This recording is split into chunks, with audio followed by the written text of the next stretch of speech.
आप सभी को मेरा नमस्कार। कैसे हो आप सब? आशा करते हैं कि सब अच्छे ही होंगे। आपका स्वागत है साहित्य शिक्षा क्लासेज के यूट्यूब चैनल पर। हमारा टॉपिक चल रहा था परिवार, और परिवार में हमने परिवार की सामान्य जानकारी, उसके बाद एक परिवार की विभिन्न विद्वानों विभिन्न सामाजिक विचारकों द्वारा दी गई परिभाषाएँ, और परिभाषाओं के बाद परिवार के जो सर्वमान्य सिद्धांतों में हैं, जो सर्वस्वीकार्य हैं, एकल परिवार और संयुक्त परिवार। उसमें से अपना एकल परिवार हो गया, संयुक्त परिवार हो गया, उसके बारे में अपन ने जान लिया। फिर हमने जाना था कि परिवार के कौन कौन से मुख्य सिद्धांत थे। ये अपना लास्ट वाली क्लास में हमने पढ़ा था परिवार के मुख्य सिद्धांत कौन कौन से, और किस किसने कौन कौन से मुख्य सिद्धांत दिए हैं हमने पढ़ा था। आज हम पढ़ेंगे परिवार जो हैं, मुख्य रूप से परिवार जो हैं, परिवार की क्या क्या विशेषताएं होगी, मतलब क्वेश्चन कैसे बनेगा ये आज हम पढ़ेंगे, और उसके सारांश हम जानेंगे मुख्य रूप से कि पेपर में किस टाइप से आएगा और किस टाइप से नहीं। तो आइए शुरुआत करते हैं हम आज की क्लास से। इस क्लास में एक मोटिवेशन के साथ कि ज़िंदगी पल पल ढलती है, ज़िंदगी पल पल ढलती है, जैसे रेत मुट्ठी से फिसलती है, जैसे रेत मुट्ठी से फिसलती हैं। सिकवे कितने भी हो या हर पल, सिकवे कितने भी हो हर पल, फिर भी हंसते रहना, क्योंकि ज़िंदगी जैसी भी है बस एक बार ही मिलती है। और उस एक बार मिली हुई ज़िंदगी को हम कैसे जिएं, किस तरह से जिएं, किस तरह हम कामयाब हो, ये कोशिश हमेशा बरकरार रहनी चाहिए। ठीक है, तो आइए हमारा टॉपिक है आज का लास्ट, परिवार जो अपना फैमिली जो टॉपिक चल रहा है मुख्य, उसके सारे बिंदुओं में से अपना अंतिम बिंदु है परिवार की विशेषताएं। टॉपिक का नाम है परिवार की विशेषताएं, परिवार की विशेषताएं, विशेषताएं, परिवार की विशेषताएं। परिवार की मुख्यतः क्या क्या विशेषताएं होती हैं, किन किन विशेषताओं के कारण सदस्य जो है एक परिवार के रूप में बनते हैं। ठीक है, तो देखो, मंजिल मिले या ना मिले ये तो मुकद्दर की बात है, मंजिल मिले या ना मिले ये तो मुकद्दर की बात है, लेकिन हम कोशिश भी ना करें ये तो गलत बात है ना। तो आइए शुरुआत करते हैं इस परिवार की विशेषताएं वाले जो टॉपिक है अपना, उससे। परिवार की क्या क्या विशेषताएं होती है। हाँ, इसमें एक मुख्य बात थी, अपने जो परिभाषाएं लिखी थी उसमें से अपना एक मुख्य जो बात थी वो थी कि परिवार को सर्वप्रथम परिभाषित करने वाला जो विद्वान था वो था एडलर। कौन था? एडलर। परिवार को सर्वप्रथम जो परिभाषित किया था कि एक्चुअल में परिवार है क्या, वो विद्वान है एडलर। एडलर जो हैं इन्होंने परिवार को प्रथम बार परिभाषित किया था। फिर उसके बाद जो प्रमुख अध्ययन जब इन्होंने परिभाषित किया तो इनके बाद में एक प्रमुख अध्ययन करता हुए जो परिवार के में सबसे अच्छे विचारक माने जाते हैं, उनका नाम है मुरडॉक। क्या नाम है? ये प्रमुख अध्ययन करता है परिवार के विषय में, प्रमुख अध्ययन करता।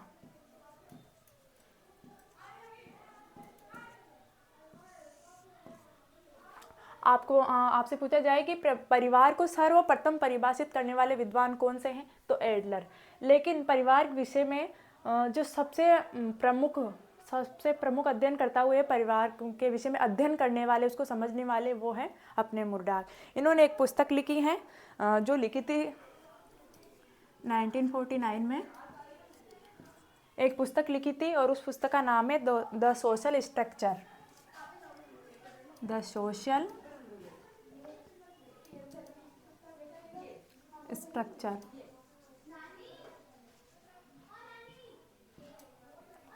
ये इन्होंने पुस्तक लिखी थी, और लिखी थी 1949 में। किसने लिखी थी? मुरडॉक ने। ठीक है, तो ये एक और लाइन लिख लेना आप कि इन्होंने परिवार को सर्वप्रथम परिभाषित करने वाले थे एडलर, लेकिन परिवार के प्रमुख अध्ययनकर्ता कौन थे? मुरडॉक। और इन्होंने पुस्तक लिखी थी 1949 में, द सोशल स्ट्रक्चर। ठीक है, और इसमें इन्होंने परिवार का विवरण जो है प्रस्तुत किया था। उसके बाद में अपन देखेंगे परिवार की जो मुख्य विशेषताएं हैं, अपन पॉइंट टू पॉइंट लिखते चलेंगे साथ में, परिवार की प्रमुख विशेषताएं क्या क्या होती हैं। ठीक है, तो परिवार की पहली विशेषता क्या होगी कि अनिवार्य सदस्य। पहली जो विशेषता होगी वो क्या होगी? अनिवार्य, पहला अपना मुख्य टॉपिक क्या रहेगा, अनिवार्य सदस्य। एक परिवार किनसे मिलकर बनता है, सदस्यों से। तो परिवार में क्या होना अनिवार्य है, सदस्य होना अनिवार्य है। ठीक है, जैसे 3 पॉइंट आ जाएंगे अपने, अलग अलग पॉइंट आ जाएंगे, फिर उनसे पूछेगा कि निम्न में से कौन सी विशेषताएं परिवार की नहीं है, तो आपको इनमें से डिसाइड करना है। ठीक है, ज़्यादा नहीं है, बस अब थोड़ा सा ही टॉपिक बाकी अपना परिवार का। फिर अपना अगला जो मुख्य टॉपिक है, वो चैप्टर है, वो स्टार्ट करेंगे सामाजिक बुराइयों से। तो अपन परिवार की विशेषताएं लिखते हैं, इसमें लिखेंगे अनिवार्य सदस्य, असीमित उत्तरदायित्व या असीमित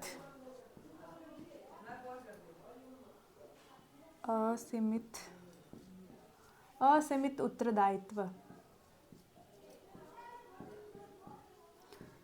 उत्तरदायित्व जो होगा किसी भी सदस्य तक सीमित नहीं रहेगा। कोई भी सदस्य कोई सा भी कार्य कर सकता है, किसी के ऊपर कोई सा भी उत्तरदायित्व आ सकता है। यह परिवार की अनिवार्य विशेषताओं में से है। ठीक है, उसके बाद आएगा सामाजिक आर्थिक उत्तरदायित्व, तीसरा है। साथ के साथ लिखते हुए चले आप, सामाजिक, एक व्यक्ति जो है, एक सदस्य जो है, एक परिवार में रहते हुए उसके समाज के प्रति भी कर्तव्य रहेंगे, और घर में जो आर्थिक कर्तव्य रहेंगे उनका भी उनको पालन करना पड़ेगा। सामाजिक व आर्थिक उत्तरदायित्व,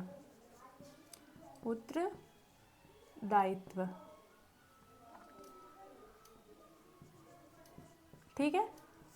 तीसरी विशेषता क्या हो गई, सामाजिक और आर्थिक उत्तरदायित्व। हाँ, चौथा होगा नाम परंपरा। परिवार में हर सदस्य का अलग अलग रिश्ता होगा, प्रत्येक सदस्य से अलग अलग रिश्ता होगा और अलग अलग ही नाम होगा। उसी नाम से वह एक फैमिली का सदस्य, एक उसकी अलग पहचान होगी। ठीक है, नाम अनिवार्यता।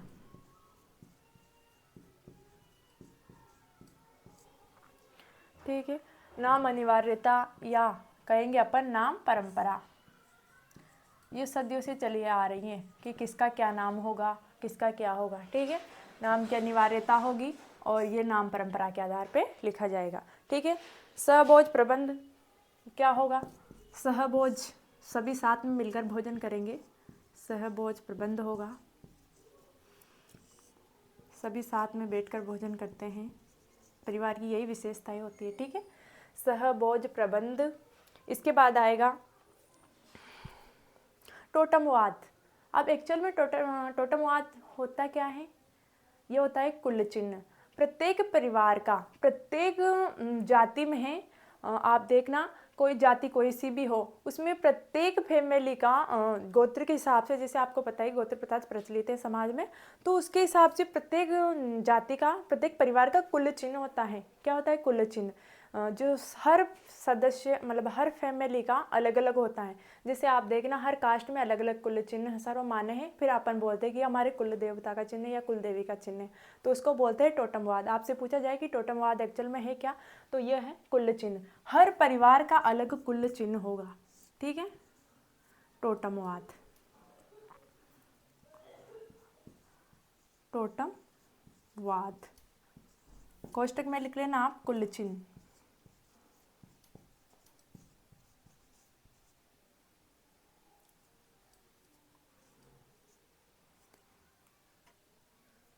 ये चिन्ह, ठीक है, आधा है और न पूरा है, कुल चिन्ह, ये कोष्टक में लिख लेना आप।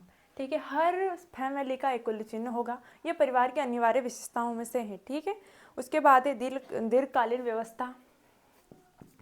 ऐसे नहीं है कि ये परिवार अस्थायी है, ये स्थायी है।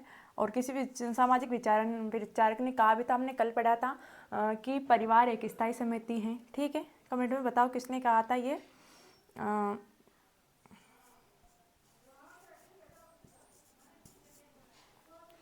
क्या था, ये था दीर्घकालीन व्यवस्था,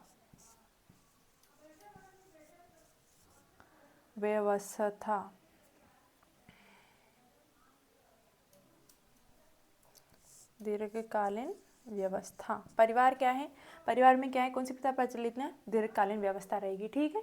एक पीढ़ी के बाद दूसरी पीढ़ी निरंतर रूप से चलती रहेगी। फिर उसके बाद है सर्वकालिक और सार्वभौमिक संस्था। ये भी किसी विद्वान ने कहा, ये अपन ने कल पढ़ लिया तो इसको नहीं एक्स्ट्रा लिखने की जरूरत भी नहीं है कि परिवार क्या है। परिवार एक सार्वभौमिक संस्था है, ठीक है। किसी विद्वान ने कहा भी था ये कि परिवार क्या है, एक सार्वभौमिक संस्था है। तो किसने कहा था, आप बताना जरा, कौन से विद्वान ने कहा था परिवार को एक सार्वभौमिक संस्था? हमने पढ़ा था कि परिवार के सबसे प्रमुख अध्ययनकर्ता कौन है? मुरडॉक। और जिन्होंने पुस्तक भी लिखी थी 1949 में, क्या नाम था पुस्तक का? The social structure. तो उसी पुस्तक के अंदर मुरडॉक ने कहा है कि परिवार एक सार्वभौमिक संस्था है। तो यहाँ लिखने की जरूरत नहीं है, हमने कल पढ़ लिया कि परिवार एक क्या है, सार्वभौमिक संस्था है। उसके बाद प्रकृति स्थायी या अस्थायी। परिवार की प्रकृति कैसी होगी? प्रकृति का अर्थ होता है स्वभाव, व्यवहार। स्थायी या अस्थायी, ठीक है।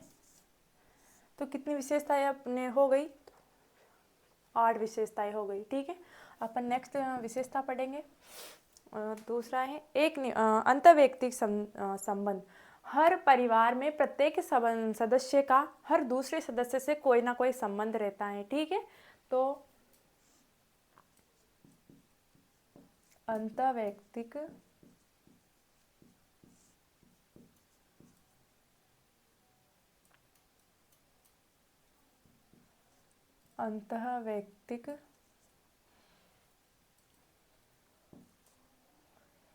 संबंध, ठीक है। परिवार की विशेषता क्या होगी? प्रत्येक सदस्य का हर परिवार में अंतर्वैयक्तिक संबंध होगा। केंद्रीकृत व्यवस्था होगी। नेक्स्ट क्या है? केंद्रीकृत व्यवस्था, ठीक है। परिवार की व्यवस्था, परिवार में हर एकलो या संयुक्त हर परिवार का एक मुखिया होता है, ठीक है। और उसी मुखिया से अपने पूरे परिवार का जो संचालन होता है वो उसी मुखिया के द्वारा होता है। तो उस व्यवस्था को क्या बोलते हैं? केंद्रीकृत व्यवस्था। जो भी अपने परिवार में जो निर्णय लेने की क्षमता होगी, जो आधार है वो मुखिया के पास होगा, तो उस व्यवस्था को बोलते हैं अपन केंद्रीकृत व्यवस्था। नेक्स्ट है एक निवास स्थान। परिवार के पास क्या होगा? अनिवार्य रूप से एक निवास स्थान होगा। ऐसा नहीं है कि एक दिन या दूसरे दिन वहाँ, तो एक निवास स्थान अनिवार्य है। एक निवास स्थान, एक निवास स्थान होगा। नेक्स्ट है परस्पर सहयोग की भावना। परस्पर सहयोग। हर सदस्य, अपन ने जब परिवार टॉपिक की शुरुआत करी थी तभी अब हमने जाना था कि परिवार अंग्रेजी भाषा के फैमिली और रोमन भाषा का जो फैमुला शब्द है उसका हिंदी रूपांतरण है, जिसका अर्थ होता है नौकर। नौकर मतलब सहयोगी। तो परस्पर सहयोग, हर प्रत्येक सदस्य हर दूसरे सदस्य के प्रति सहयोग का भाव रखेगा। तो यहाँ आ गया परस्पर सहयोग। परिवार की क्या विशेषताएं होगी? जहाँ पे सहयोग का भाव दिखेगा तो वो है परिवार। अपनत्व की भावना, सहयोग की भावना। नेक्स्ट है अपनत्व की भावना। अपनत्व की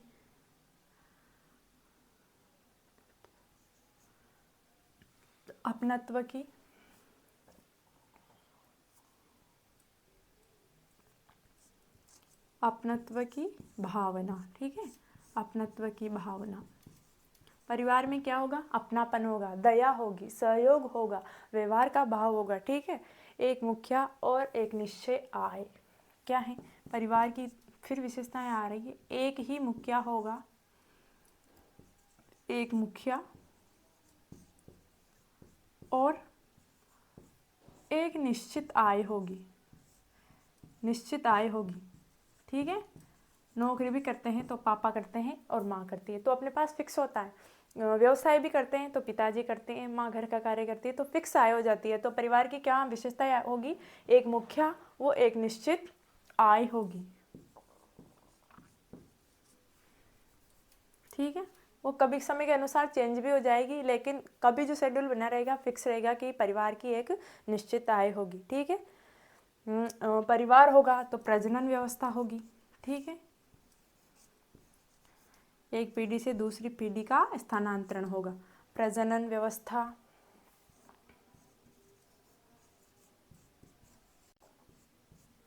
इसके बाद जो नेक्स्ट है वो है एक वंश, एक धर्म, एक समुदाय, ठीक है, एक जाति। परिवार की जो विशेषताएं हैं उसमें क्या होगा, एक धर्म, एक ही धर्म होगा एक परिवार का, ठीक है, एक धर्म,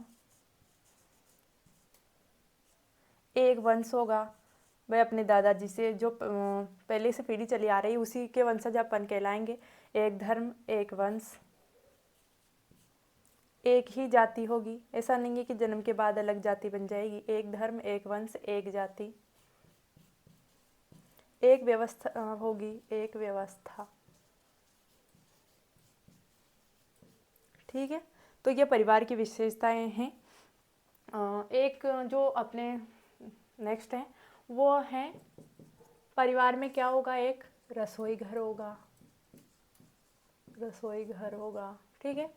और एक क्या होंगे, रक्त संबंध होंगे, परिवार के अंदर सबसे अलग अलग रिश्ता होगा, ठीक है। आपको लग रहा होगा कि ये तो ऐसे ही बता रहे, नहीं, क्वेश्चन इनसे उठते हैं कि निम्न में से परिवार की क्या विशेषताएं नहीं है, तो 3 इनमें से दे देंगे, अंतर्वैयक्तिक संबंध, केंद्रीकृत व्यवस्था और एक निवास स्थान, फिर एक अलग दे दिया जाएगा, ठीक है। तो क्वेश्चन यहीं से बनते हैं, आप देख लो एक बार, रक्त संबंध। और लास्ट है सत्ता का हस्तांतरण, सत्ता का स्थानांतरण,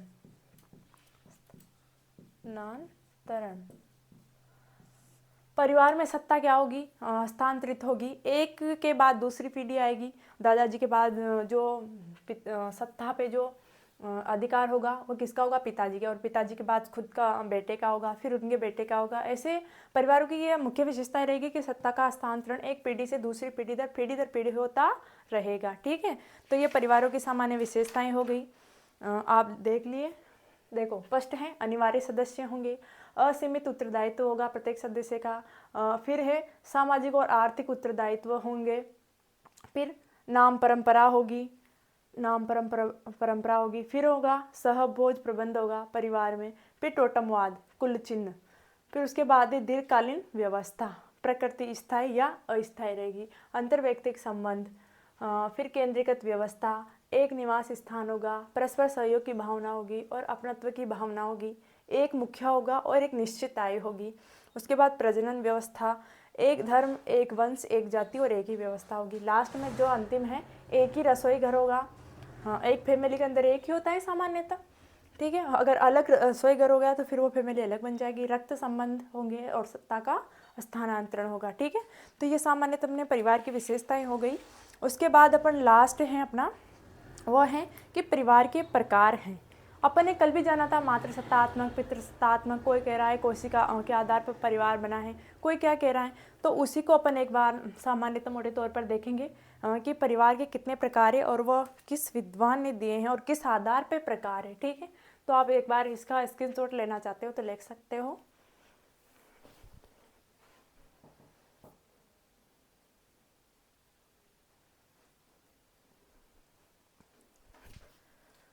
ठीक है, अब नेक्स्ट चलेंगे अपन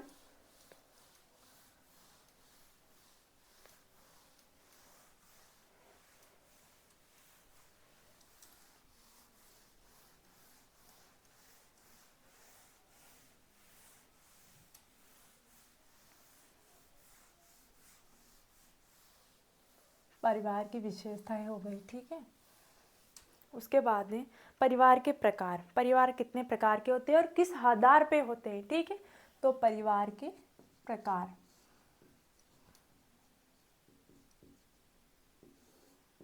पहला आएगा अपना निवास स्थान के आधार पर, किस आधार पर कि लोग जिस तरह निवास बनाकर रहते हैं उस आधार पर परिवारों का वर्गीकरण किसे करेंगे, निवास स्थान के आधार पर, निवास स्थान के आधार पर।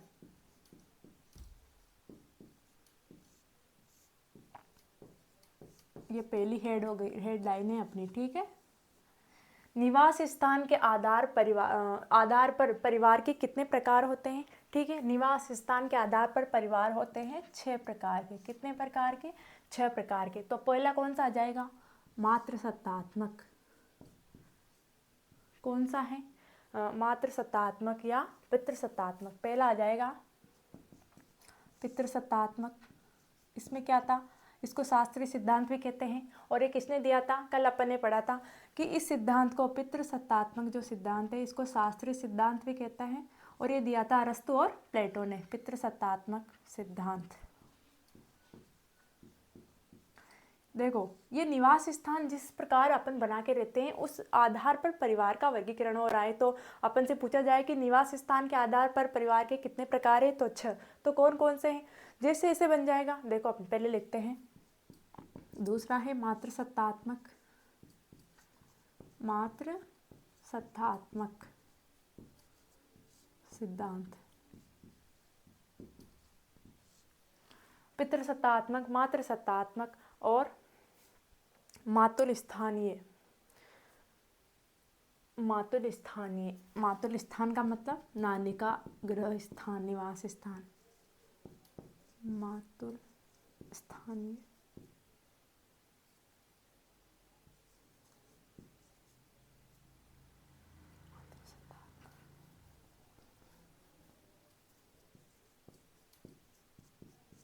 मातृसत्तात्मक। तीसरा कौन सा हो गया, मातृसत्तात्मक का है मतलब है मामा का घर। इस तरह के परिवार भी हैं भारत में। ये जो मातृसत्तात्मक है, अपन ने कल भी पढ़ा था कि भारत में अभी भी वर्तमान में एक राज्य ऐसा है जहाँ आज भी मातृसत्तात्मक सिद्धांत चल रहा है। वो कौन से हैं, केरल और मेघालय। कौन से राज्य हैं, क्वेश्चन आ जाए कि निम्न में से मातृसत्तात्मक सिद्धांत के उदाहरण हैं, तो केरल और मेघालय। यहाँ आज भी मातृसत्तात्मक व्यवस्था प्रचलन में है, मेघालय। ठीक है। तो और मातृसत्तात्मक का अर्थ होता है मामा का घर। तो तीसरा सिद्धांत, अब पहला है पितृसत्तात्मक, मातृसत्तात्मक और है मातृ सत्तात्मक। फिर आएगा अपना नवस्थानीय। नवस्थानीय व्यवस्था आदिवासी जनजातियों में ज़्यादा पाई जाती है, जैसे मीणा, भील वगैरह। मीणा तो नहीं कि जो भील वगैरह होते हैं उनमें यह व्यवस्था है नवस्थानीय। ये क्या करते हैं, अपने व्यवसाय के आधार पर स्थानों को परिवर्तित, अपने निवास स्थान को परिवर्तित करते रहते हैं अपने रोजगार के हिसाब से, अपने व्यवसाय के हिसाब से। तो इनको बोलते हैं नवस्थानीय। हर जहाँ पे इनका रोजगार अच्छा रहेगा, व्यवसाय अच्छा रहेगा, वहीं पे जाके ही अपना स्थान बना लेते हैं। तो इनको बोलते हैं नवस्थानीय। के प्रमुख हैं भील जनजाति में। ठीक है, आदिवासी जनजातियों में मुख्य है ये भील जनजाति। ठीक है। और फिर मातृ पितृ स्थानीय। मातृ, नेक्स्ट है मातृ पितृ स्थानीय। मातृ पितृ स्थानीय, नाना जी के घर है ना, मातृ पितृ स्थानीय सिद्धांत। ठीक है। अपने 6 में से कितने हो गए, पितृसत्तात्मक, मातृसत्तात्मक, मातृसत्तात्मक, नवस्थानीय और मातृ पितृ स्थानीय। ठीक है, मातृ पितृ स्थानीय। फिर उसके बाद आ जाएगा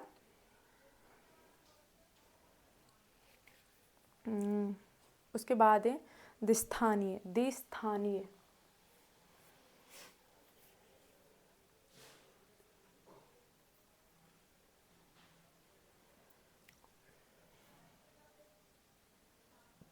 द्विस्थानीय।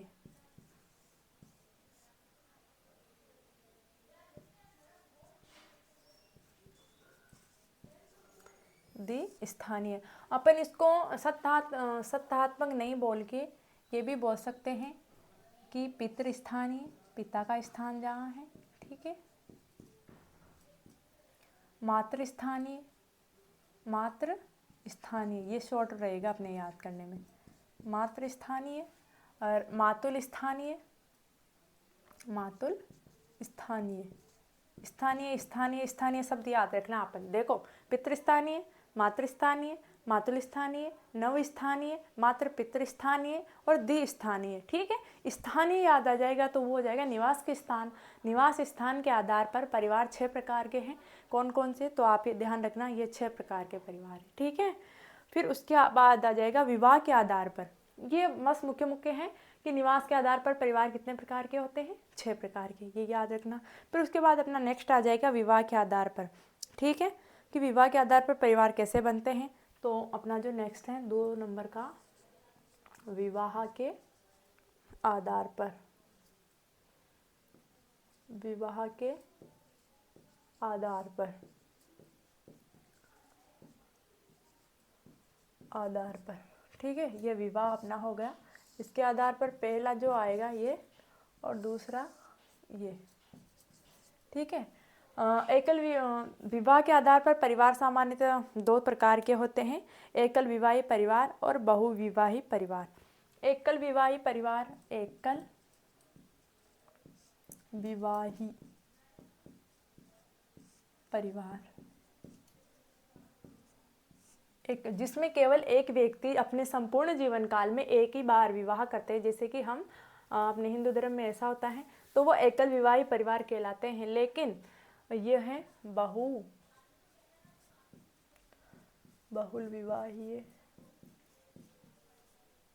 विवाहीय परिवार। इसमें जो है एक पुरुष जो है एक से अधिक बार विवाह कर सकता है अपने जीवन काल में, तो इसको बोलते हैं बहुविवाही परिवार। बहुविवाही परिवार, बहुविवाही परिवार में क्या होता है, इसमें जो है बहुपति विवाही, बहुपत्नी विवाही, समूह विवाही। लेकिन ये समूह विवाही अपने यहाँ नहीं है, चलता भी नहीं है। तो अपन बहुविवाही में भी 2 प्रकार चलेंगे अपने। पहला होगा बहुपति विवाही, बहुपति विवाही, और दूसरा जो होगा अपना ये दूसरा बहुपत्नी विवाही, बहुपत्नी विवाही। और फिर एक होगा इसमें नेक्स्ट समूह विवाही, समूह विवाही। देखो ये अपने इंडिया में प्रचलन में नहीं है, लेकिन ये है बहुपति विवाह। इसमें क्या होता है, बहुविवाह का मतलब है एक से अधिक बार विवाह करना। तो देखो बहुपति विवाह में क्या होगा, एक महिला जो है एक से अधिक बार एक पति के अलावा दूसरे किसी व्यक्ति को अपना पति बना सकती है और एक से अधिक बार शादी कर सकती है, विवाह पुनर्विवाह जो भी करना चाहती कर सकती है। लेकिन बहुपत्नी विवाह में क्या होगा, एक सामान्य पुरुष जो होगा एक से अधिक बार विवाह कर सकता है, ठीक है, उसको एक से अधिक पत्नी रखने का हक है, ठीक है।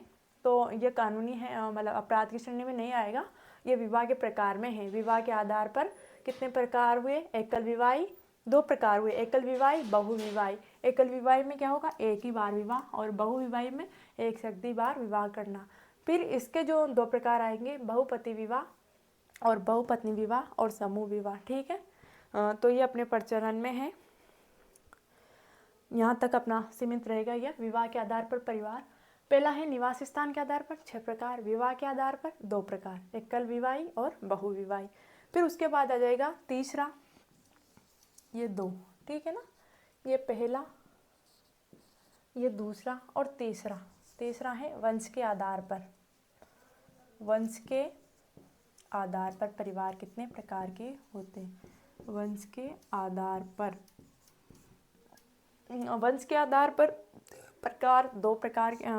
परिवार 2 प्रकार के होते हैं। वंश के आधार पर पहला है मातृवंशीय, जहाँ पे माँ का वंश चलता है, हाँ मातृवंशीय, माँ से वंश चलता है। दूसरा है पितृवंशीय,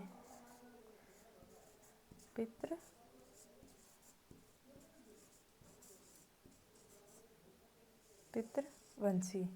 आ रही है बात समझ में। वंश के आधार पर परिवार कितने प्रकार के हुए, 2। पहला कौन सा हुआ, मातृवंशीय, और दूसरा कौन सा हुआ, पितृवंशीय। तो 2 प्रकार के हो गए, मातृवंशीय और पितृवंशीय।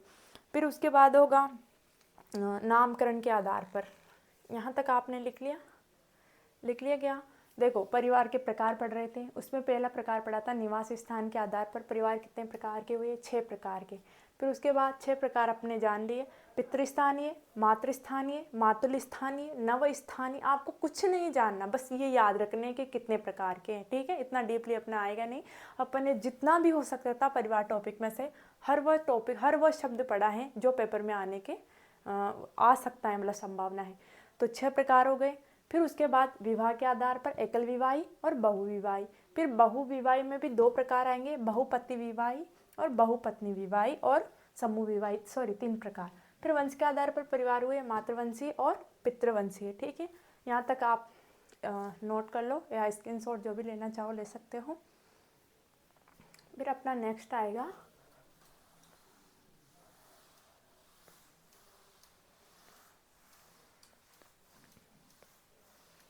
उसके बाद अपना है नामकरण के आधार पर पितृनामी और मातृनामी। चौथा जो प्रकार है नामकरण के आधार पर, नामकरण के आधार पर परिवार कितने प्रकार का हुआ? नामकरण के आधार पर 2 प्रकार का। कौन कौन सा?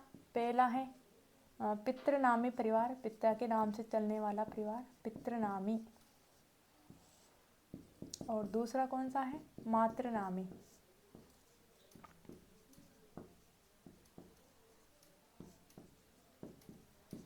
ठीक है, 2 प्रकार हो गए नामकरण के आधार पर। कौन कौन से?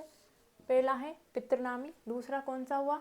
मातृनामी। ठीक है, फिर वो उसके बाद आ जाएगा वही सत्ता के आधार पर, जो पहले अपन ने पढ़ा था, सत्ता के आधार पर कि सत्ता एक परिवार में दूसरी सत्ता का हस्तांतरण किस माध्यम से होगा। तो सत्ता के आधार पर,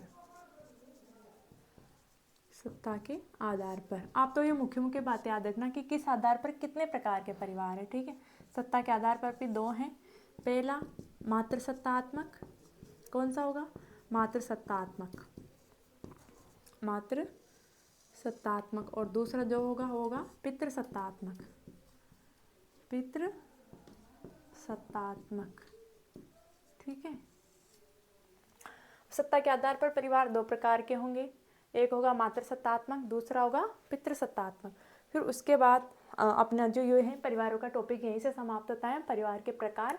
ठीक है, तो अपन ने 5 प्रकार के प्रकार पढ़े हैं परिवार के। पहला जो प्रकार था वो अपना निवास स्थान के आधार पर था और उसमें परिवार थे 6 प्रकार के। ठीक है, जो दूसरा था विवाह के आधार पर, इसमें 2 प्रकार थे। फिर वंश के आधार पर भी 2 प्रकार थे, नामकरण के आधार पर 2 पितृनामी और मातृनामी, सत्ता के आधार पर 2 मातृसत्तात्मक और पितृसत्तात्मक। और अपन से जो विशेष रह गया इसमें से उपसंहार बोले तो वो है विशेष विवाह अधिनियम।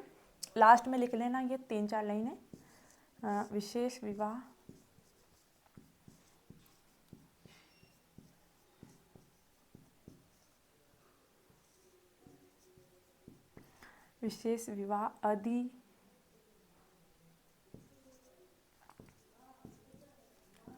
विशेष विवाह का जो अधिनियम है वो कब बना था? क्वेश्चन आ जाए कि विशेष विवाह अधिनियम कब बना था, तो कब बना था? 1954। ठीक है, 1954। फिर उसके बाद है हिंदू विवाह अधिनियम, हिंदू विवाह हिंदू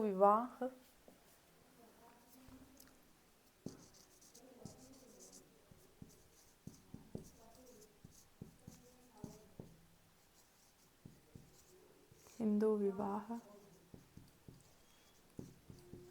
देखो आप ये मत सोचना कि हम जो पढ़ रहे हैं उसका आधार क्या है, गलत है सही है, ये बिल्कुल NCERT बेस एक एक लाइन अपनी सही है, क्लियर है। पेपर में जो छपेगा उसका अपन क्लियर जवाब देने के लिए तैयार हैं कि अपन ने कहाँ से आधार बनाया है, कैसे बनाया है, किस आधार पे अपन पढ़ा रहे हैं। ठीक है, तो ये टेंशन लेने की कोई ज़रूरत नहीं है, अपना जो है बिल्कुल क्लियर है बेसिक। ठीक है, हिंदू विवाह अधिनियम है, हिंदू विवाह अधिनियम 1955 में बना था और ये जब लागू कब हुआ? 18 मई। क्वेश्चन आ जाए कि हिंदू विवाह अधिनियम लागू कब हुआ, तो 18 मई 1955 को लागू। ठीक है, 18 मई 1955 को लागू हुआ ये। ठीक है, फिर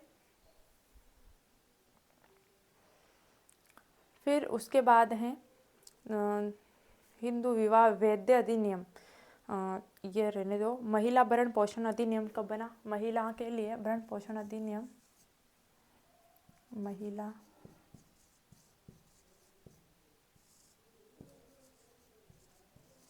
भरण पोषण अधिनियम, ये बना 1946, ठीक है। ये इसके अंतर्गत लिख लेना आप। फिर अपने जो है लास्ट अपने 5 प्रकार, हाँ 5 प्रकार अपने पढ़ लिया थे परिवार के, कि 5 प्रकारों के आधार पर परिवार को किस तरह बांटा जा सकता है। फिर उसके बाद है कि पैसे की आवक के आधार पर पैसे कैसे आते हैं, उसके प्रकार पर उसके आधार पर परिवार कैसे बटेंगे। तो एक बटेगा नाभिकीय और एक रहेगा मिश्रित। नाभिकीय में केंद्रीय सत्ता और मिश्रित में सबके पास पैसे। फिर कर्ता की स्थिति या जन्म के आधार पर जो एक लिख लेना आप, जन्म के आधार पर परिवार, ठीक है। जन्म के आधार पर प्रकार 2 है। पहला कौन सा आएगा अपना, जन्म मूलक पिता का परिवार, और प्रजनन या जनन मूलक स्वयं का परिवार। जन्म मूलक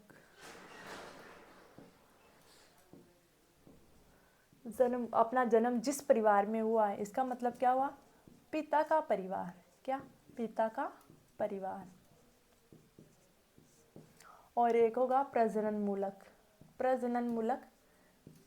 मूलक परिवार क्या होगा, स्वयं का परिवार, ठीक है, जो अपन स्वयं बसाते हैं अलग से, स्वयं का परिवार। कोई भी कर्ता जो जिसने अपना परिवार बसाया है तो उसका परिवार होगा प्रजनन मूलक, और जो पहले से ही किसी परिवार में है वो है जन्म मूलक, वो पिता का परिवार है, ठीक है। तो पहला कौन सा है, जन्म मूलक, और दूसरा है प्रजनन मूलक। और फिर लास्ट एवं अंतिम सामान्य रूप से जो सब स्वीकार करते हैं एकल और संयुक्त। तो हमारे जो परिवार अपना टॉपिक था उसकी क्लास, उसका जो संपूर्ण सार था वो आज हमने पढ़ा। और इस परिवार टॉपिक से रिलेटेड आपको कोई भी संशय, कोई भी धुंध मन में हो तो उसको मन में मत रखना, आप कमेंट सेक्शन में ज़रूर बताना। और क्लास में क्या मतलब अपेक्षीय जो सुधार कर सकते अपन, आप बताना कि आपको मतलब कि समझ में आ भी रहा है या नहीं आ रहा, ठीक है। तो आज के लिए इतना ही, धन्यवाद।